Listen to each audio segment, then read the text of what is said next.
नमस्कार बंधुओं, आप सभी कैसे हैं। बंधुओं, हम सबको मिलजुल कर आपस में प्रेम पूर्वक रहना चाहिए। हमारा यह शरीर है, यह मिलियंस ऑफ सेल से बना हुआ है और सभी मिलजुल कर रहते हैं, प्रेम पूर्वक रहते हैं। सभी के अपने अपने कार्यों का निर्धारण है, बंटवारा है और सेपरेशन ऑफ वर्क होने के कारण सब प्रेम पूर्वक रह रहे हैं। और जब हम सब मिलकर एक ही उद्देश्य के लिए लगते हैं तो उसमें सृजन होता है और हम सभी मिलकर तरक्की करते हैं।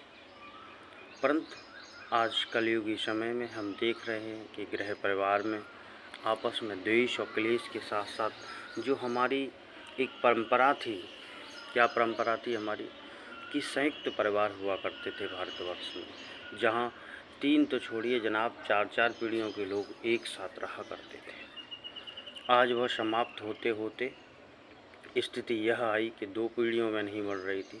फिर जो समान पीढ़ी के पति पत्नी थे उनमें ही संघर्ष होने लगा और स्थितियां अत्यंत दुखद हो गई।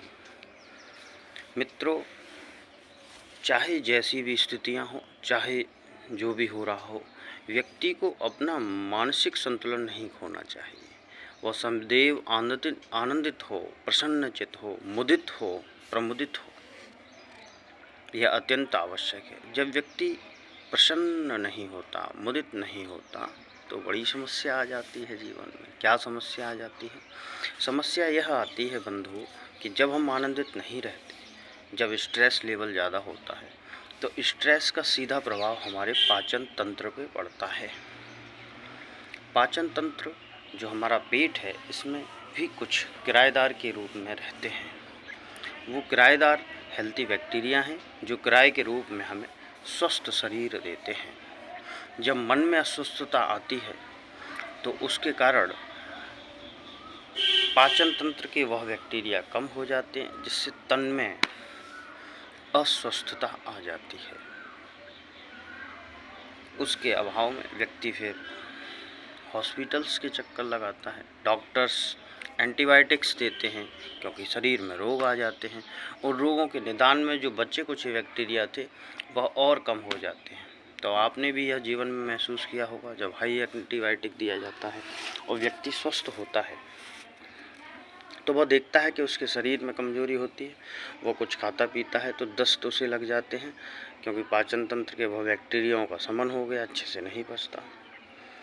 तब योग्य चिकित्सक उसे अपने परामर्श में देख रेख के कुछ मल्टीविटामिन्स की टैबलेट जैसे विटामिन बी कॉम्प्लेक्स इत्यादि देता है, जिससे कि पाचन तंत्र में वह हेल्थी बैक्टीरिया पुनः पनप जाएं और पाचन तंत्र फिर से स्वस्थ होगा। हल्का हल्का आहार दिया जाएगा, वह पचेगा तो फिर से आपका तन और मन स्वास्थ्य की तरफ जाएगा।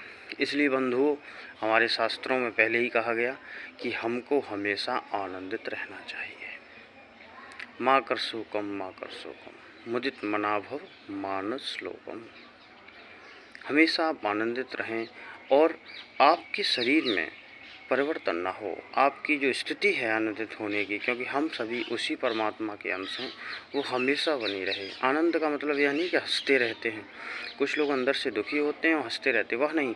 आनंद का मतलब है वह मध्यम मार्ग जिसमें हम स्थिर हो जाते हैं, जिसके बारे में बुद्ध चर्चा करते हैं कि एक स्थिर हो जाएं हम, न शोक और न हर्ष, एक बीच की जो स्थिति है न पातुला, उस स्थिति में रहें, क्योंकि उसमें लंबे समय तक रहा जा सकता है। वीणा के तारों को इतना नहीं खींच देना है कि शोक पैदा हो जाए या अतिरेक हो जाए हर्ष का, वह भी दुखदायी होता है बंधुओं।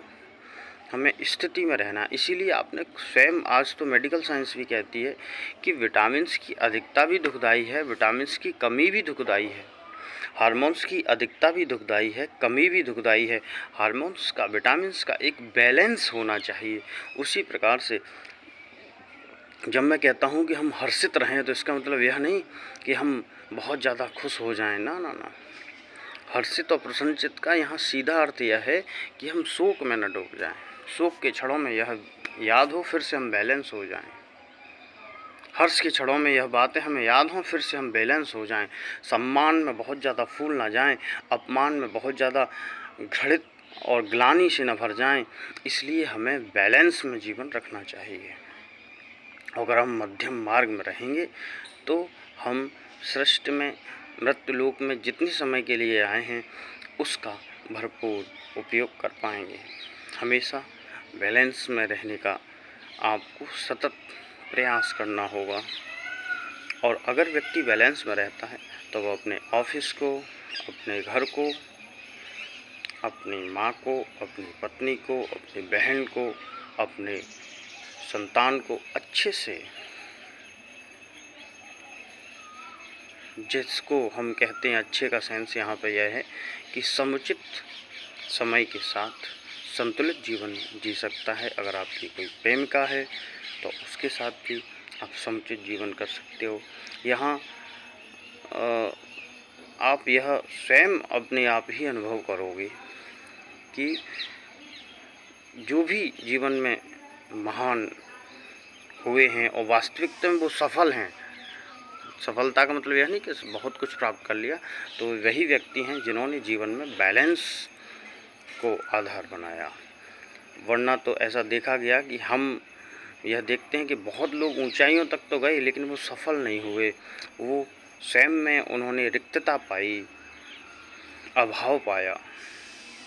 एक चीज़ में बहुत ऊंचाई पे जाओगे, दूसरी चीज़ का अभाव होगा। इसलिए बैलेंस को पाने का प्रयास करें।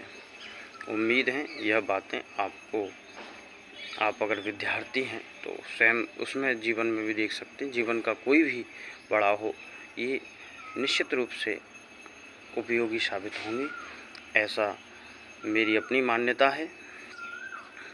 आपने इस वीडियो को इतने ध्यान के साथ सुना, इसके लिए मैं आपका अनुग्रहित हूँ। बहुत बहुत धन्यवाद।